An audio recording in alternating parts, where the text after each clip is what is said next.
faith and salvation. Apostle Paul writes about salvation and how to obtain.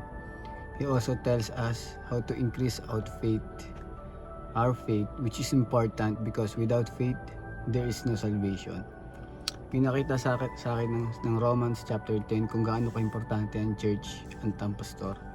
Sabi dito, basahin natin. Romans 10:14, King James Version. How then shall they call on him in whom they have not believed? And how shall they believe in him of whom they have not heard? And how shall they hear without a preacher?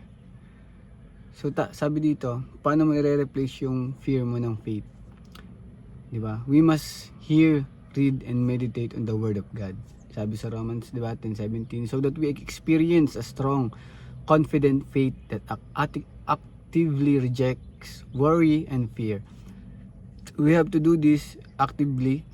It does not happen by accident. Ultimately, we must choose to trust God rather than to live in fear. Diba? Just wait on the Lord. It's not about how long you wait, but it's about the things that you are doing while waiting. God is not concerned about the time, but He focus on your growth. God wants to build your faith so that you will be able to properly handle His blessings.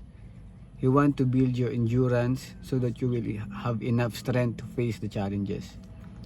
Your waiting season will teach you something important. It will teach you to preserve and to be patient.